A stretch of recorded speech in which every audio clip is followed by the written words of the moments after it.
Hey guys, welcome back to Fourth Wall Reactions. Today it is time for more Doctor Who. I am on Series 5, Episode 10. I've just come off of a two-parter, which I really liked. But at the tail end of it, they're trying to tell me that Rory has died. And I did get the distinction between the energy from the rift crack thing sort of attaching itself to him and pulling him in, and the fact that he was, shot instead of the doctor. He pushed the doctor out of the way. He's a prince, and I don't buy that he is gone. I don't buy it. And here's why.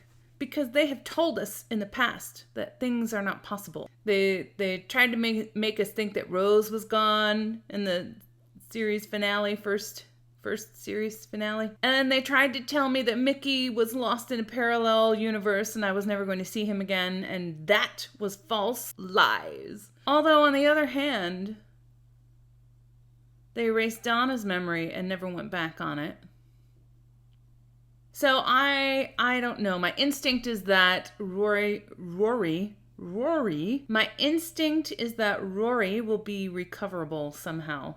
But it is still, regardless of that, it is still very freaky what happened to him and the fact that Amy's memory of him is gone. So anyway, clearly I need to get back to this, so let's check it out. Crows are a sign of death. Oh, hey, oh! Paint needs to be thick globs. So this is one of the last paintings Van Gogh ever painted. Those final months of his life were probably the most astonishing. It was like Shakespeare knocking off Othello, Macbeth, and King Lear over the summer holes. Or reward. Thanks for bringing me. I'm so overwhelmed. Yes. Oh, you should get that close. I'm painting it right in front of you. What? Well, just look at that. Is it a face? Yes. Routine inspection, Ministry of Art and Artiness. So, And artiness? Yes, that's right. Do you actually know when that picture of the church was painted? 1890, less than a year before he killed himself. Yeah. And there's no tie. No ties are cool. Yours is very Thank you. Mutual bow tie admiration society. Well, if you like, I'll pay for the drink. Or I'll pay for the painting and you can use the money to pay for the drink. One, I pay for my own drinks, thank you. Two, no one ever buys any of my paintings or they would be laughed out of town. Careful with that. Oh, my favourites. One of my favourite whats. You've never seen my work before. Oh, yes. Be a better time traveler. Your hair is orange. Yes. So's yours. Yes. Less. So, Vincent painted any churches? On the other hand, isn't quite so obvious. No, I meant Vincent. Oh, okay. He's coming along. Get away from us! Get madman out of here! Jeez. He was drinking in the bar. Where are you staying tonight? Oh, you're very kind.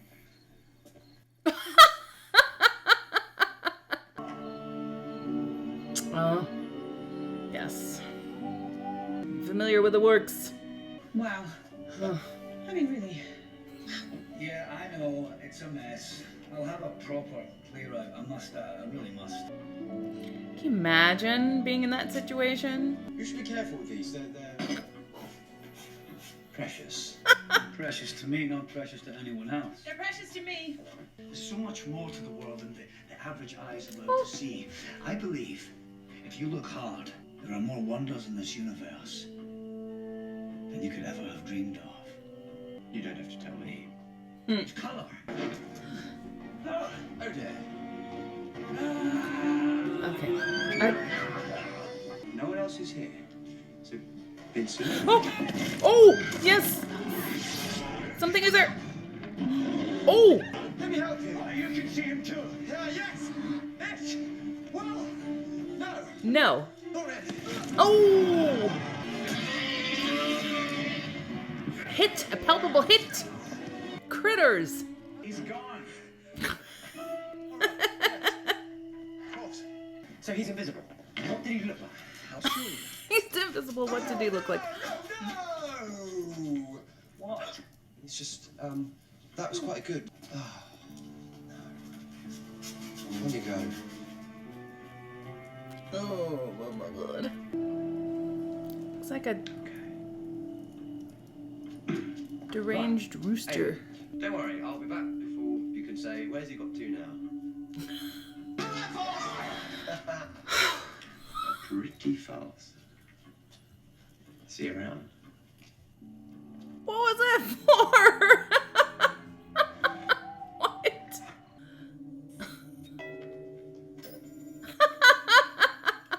Okay, you're working.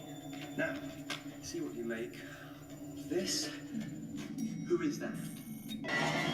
Jeez. Better old girl, time and day, but you always get it right in the end.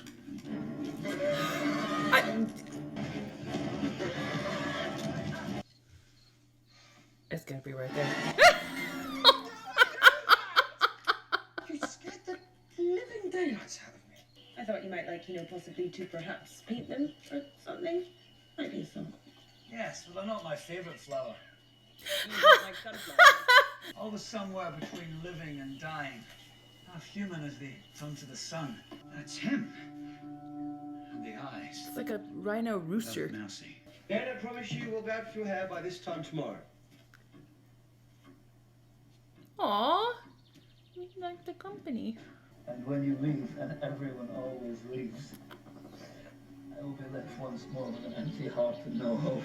Come on, let's go outside. Get out! What are you doing here? What are you doing here? Just months from now, Yep. he'll take his own life. Don't say that. Well, Please. that's what happened. I'm sorry you're so sad. But I'm not. Sometimes these moods torture me for weeks, for months. But I'm good now. Bipolar. If Amy Pond can soldier on, and so can Vincent van Gogh. I hear the song of your sadness. You've lost someone, I think. I'm not sad. Then why are you crying? It's all right. I understand. I'm not sure I do. Depression is a very complex. I'm working. Well, yes. Don't follow me under any circumstances.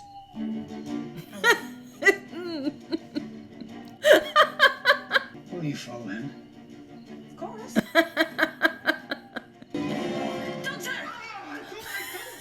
Never mind, we'll talk about it later.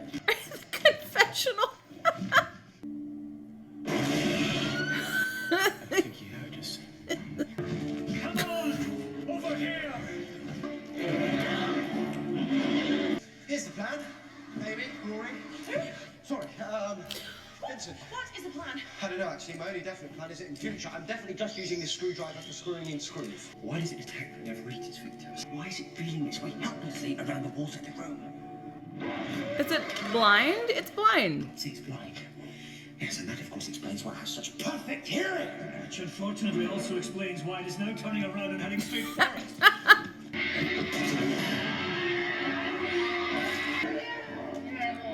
Oh. I didn't mean that to happen. I only meant to wound it. I never meant to. Oh.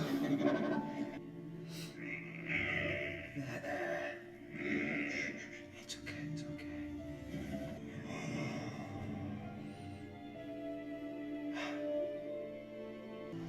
You feel bad for it.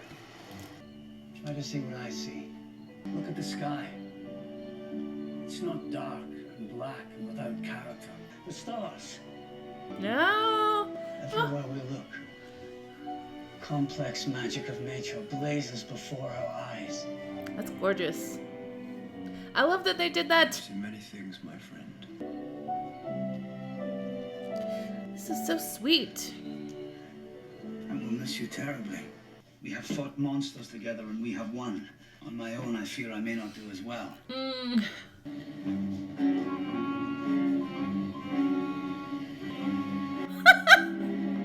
He's like, what? There's a little something I'd like to show you first. All your You're gonna show him that he becomes famous? Oh. You were nice about my tie. Yes, and that is another cracker, if I may say so. But I just wondered, between you and me, where do you think Van Gogh rates in the history of art? To me, Van Gogh is the finest painter of them all. Certainly the most popular great painter of all time. The most beloved. That strange, wild man who roamed the fields of Provence was not only the world's greatest artist, but also one of the greatest men who ever lived. Vincent, I'm sorry. I'm sorry, is it too much? No. Tears of joy. Thank you, sir. Thank you. You're welcome. Sorry about the beard. Sorry about the beard. I still can't believe one of the haystacks was at the museum. How embarrassing. It's been a great adventure and a great honour. To be the first doctor ever Actually, to make a difference in my life. I'm delighted. I won't ever forget you.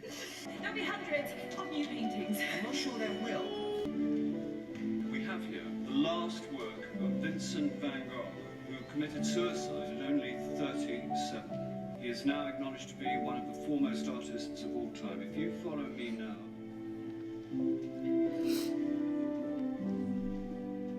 We didn't make a difference at all. I wouldn't say that. The way I see it, every life is a pile of good things and bad things. We definitely added to his pile of good things.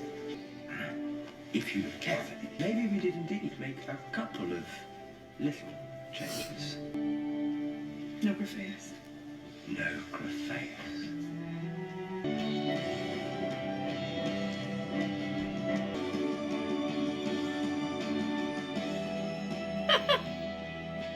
Cute. If we had got married, our kids would have had very, very red hair. The ultimate ginger. The ultimate ginge. Brighter than sunflowers.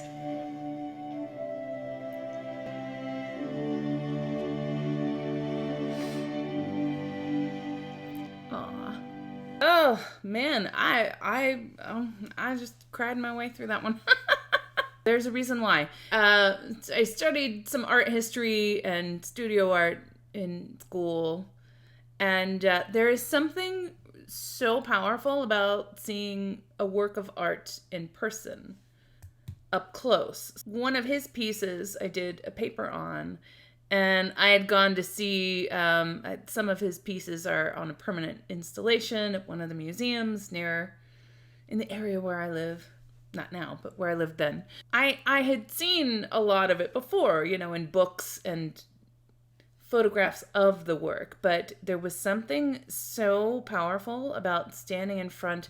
I think the one I wrote about was one of the trees, and he painted it while he was in I guess the asylum, I guess is what you would call it. He was in a hospital. He was hospitalized. I was looking at this painting of his, and the brush strokes and the paint were so thick and so, like, the tree was alive, and you could see where, how he had run the brush across the canvas and everything. And of course the accompanying text was that he had committed suicide just several months after he had painted that. And it was just so sad. Just so sad to know that it was just a handful of months before he killed himself. So anyway, very sad. I was sorry for the sob fest. I hope somebody else cried too. Not just me, right? It's really sad, really tragic. I don't know what Bill Nye was doing there, but it was fantastic. Everything I've seen him in, I loved him. It was so funny to see him here in this, like, minor capacity. Okay. I thought that the guy who played Vincent was very good. He strikes me, I feel like I have seen him somewhere before, but I always get that feeling like, where did I see that person? I'll look him up. Oh yeah, that's what I saw him in. But he was very good. I thought that he sort of embodied that pathos but also the good moments very well. I always love just seeing the work, and I liked seeing them go to the real places that inspired him to paint. That was really fun. It was really tragic about the Grifface. Is that what it was? The Grifface? The big alien rooster. And tragic for that creature who was stuck on a planet that was not its own and unable to get back. I was thinking when the doctor was saying, oh, we'll help you get back to where you came from, I was trying to picture like how they would get it onto the TARDIS. Like how would this work? I think they would have had to materialize around it, kind of like they did in the Waters of Mars when it materialized around them to save them. I was like, they're gonna have to like envelop this rooster. And then just trying to imagine it on the TARDIS. Like, I guess it wouldn't be a very long ride since the TARDIS can just go from, point A to point B in no time at all. But still, like, how is this gonna work? I thought there were a lot of really nice, subtle references to Amy's lost memory. And this sort of, established that Vincent could see things that other people were not seeing, and just how he saw life, and that he could see that she's crying, and that I like that. And then sort of that crack about, well, it wasn't a crack, sort of that line about sunflowers always being somewhere between life and death. Was that something? I don't know. But yeah, I obviously really liked this episode. I found it very moving, Kind of a shame that they couldn't help the creature. But on the other hand, I also feel like the creature was really just provided the framework for them to be able to go into this story and tell it in a way. It was a little less about the creature than it was about Vincent. I mean, it was about both, but... And even though there was no stuff about the rift crack thing, even though the rift had no real appearance in this episode, it's obvious that we're still dealing with the after effects of what they had done before. I really like that touch of the doctor having taken Amy to all these sort of, special places. And she was thinking it was kind of like, well, okay, well, you're making up for something or you're covering for something. And he was like, oh, no. And she caught on to well, why are you not kidding then?